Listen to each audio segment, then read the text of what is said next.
এত পরিমাণে কষ্ট দিয়েছে, এত পরিমাণে ক্ষতি করেছে, এত পরিমাণ ট্রাবল এর মধ্যে রেখেছে। ওর একটা গান দেখেছি প্রিন্স মামুনের সাথে মিউজিক ভিডিও।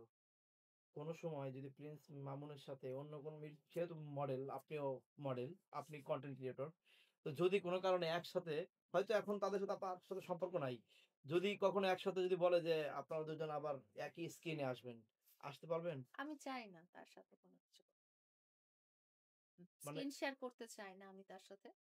তার সাথে কোন রকম আ এক্টিভিটিস বা কোন রকম অভিনয়, অ্যাক্টিং, মডেলিং বা প্রমোশন বা শোরুম ওপেনিং এগুলো কোন কিছুই আমি তার সাথে করতে চাই না।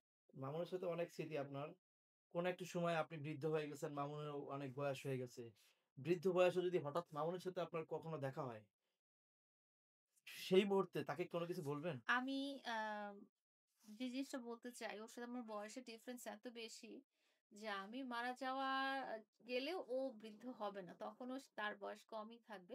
বাট আপনি যেটা বলছেন যে অনেক বছর পরে যদি দেখা হ্যাঁ, হয়, হ্যাঁ। তখনও যদি আমি বেঁচে থাকি, আমি কিছু বলব না তাকে। আমি আর কোনদিন তাকে কিছু বলতেই চাই না। মানে তার দিকে তাকিয়ে থাকবেন নাকি তাকাবেনও না? তাকাবো না। তার দিকে আমি তাকাবোও না। আ তাকে আমি অচেনা মানুষই মনে করব। তার কাছে তার মতো আসলে আমি তাকে যেটা বলব যে আমাকে যাকে আমি যেই মানুষটাকে আমি তার ভালো থাকতে থাকবে সেইটা ছাড়া অন্য কিছুই কখনো চিন্তা করি নাই। তা তাকে একটু ভালো রাখার জন্য পৃথিবীর সমস্ত কষ্ট, আ সমস্ত স্ট্রাগল করেছি, কষ্ট পেয়েছি। তারপরেও আমার তার কাছে শুধু চাওয়া ছিল যে সেই ভালো থাকুক। সেই মানুষটা যখন আ সবকিছু পাওয়ার পরে ইন রিটার্ন আমাকে এই পরিমাণ কষ্টের মধ্যে ফেলেছে, এই পরিমাণ আ দুর্ভোগের মধ্যে ফেলেছে। আমার শেষ বয়সে এসে সে সবকিছু জানে। জানার পর আমার শেষ বয়সে এসে সে আমাকে এরকম পরিমাণ প্রতারণা করেছে, তাকে তো আমার কিছু বলার থাকতে পারে না।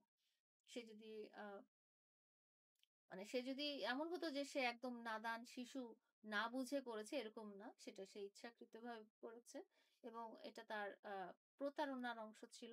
তো তার একটা প্রতারকের জন্য আমি কিছু তার জন্য আমার কোন বক্তব্য আপু থাকতে পারে